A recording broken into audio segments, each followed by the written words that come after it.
And the people keeping him alive are Iranian Revolutionary Guards who are actually in Syria fighting on his behalf. And then Putin is arming him.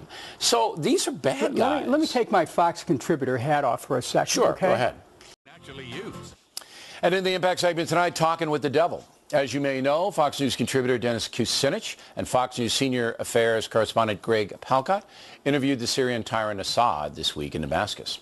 I'm not going to play any clips from Assad because he has zero credibility with me. He did say his government did not gas civilians. The opposition did. He also said he has chemical weapons, but we'll get rid of them or something. Here now is Dennis Kucinich. First, I want your assessment of Assad as a person. You've known him for some years, right? Well, my first trip to the region was in 2006. The reason why I went to the region in the first place was to look at what happened after the South Lebanon was bombed heavily. My wife and I went out there, the first ones connected with the U.S. to go and see the war. And after that, we went to Syria, and this is my fourth trip to Syria. Did you meet Assad before? Yeah, I've met him before. So how do you assess him as a human being? Thoughtful. Someone who is an intellectual. He's been very consistent in any of the discussions that I've ever had with him. Consistent about what? About his commitment to a secular Syria. He's someone who believes, for example, that Christians have rights, that women have rights, and that's in the Constitution that was passed in 2012. But you're kind of painting him as a good guy. Well, this whole discussion is about good guys or bad guys. It's about people. In extraordinary circumstances, a tremendous tragedy in Syria right now, affecting people from one end of the country to the other. And so he happens to be the president right now. Yeah, and he's doing bad things, right? You know what? The Army, and I pressed him on this. Greg Palkot, who did a terrific job, it was great to be there with him. We both pressed him on the fact that the Syrian people are suffering, and that people are suffering as a result of the actions of his army, as well as the jihadists who have come from all over the world. Okay, but let's assume there are no good guys in Syria. Let's assume they're all bad, all right? The rebels are bad, Assad's bad. War is bad. War is bad, and I agree.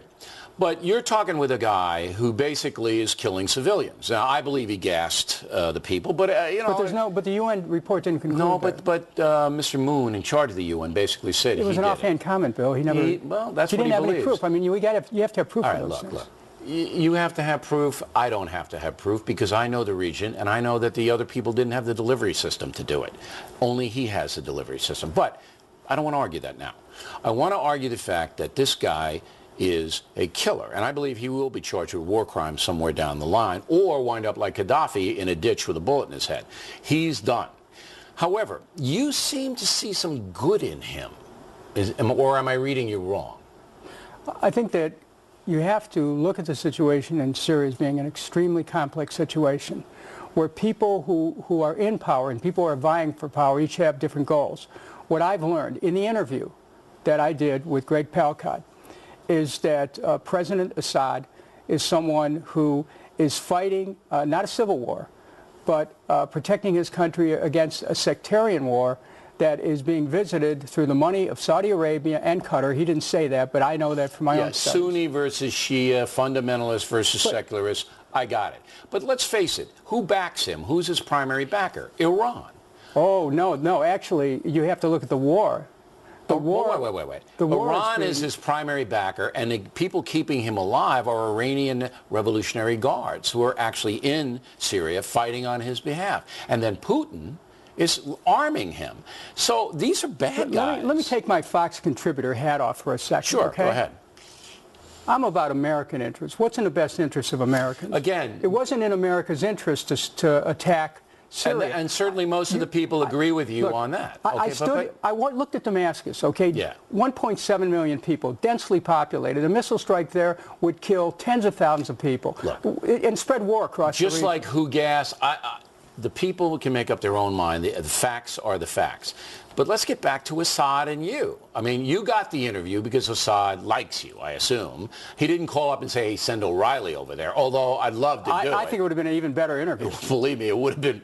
I don't know if it would have been Would better. you? I mean, it would have been different. I think it would be amazing But to have O'Reilly interview. I am very concerned about Iran, villainous country, Putin, clear villain, supporting this guy. And that tells me he's not a good guy. I'll give you the last word. We have to talk to people. You know, one of the things I'm glad you went over. You and Palkot, I'm glad you guys went over. Greg Palkot did a great job. Absolutely. We have to talk to people. Even if we disagree with them, we must talk to them. So we have to talk to Syria, we have to talk to Iran, we have to be in touch with Russia. I agree 100%. And next time, I want you to take me. I'll wear a Greg Palkot mask. Deal. All right? All right? So they'll think it's... Palkot's a lot smarter than I am, but I'm so much more obnoxious than you guys. You know what? I might be able to shake him up That a would be little the bit. ultimate interview. All right. Directly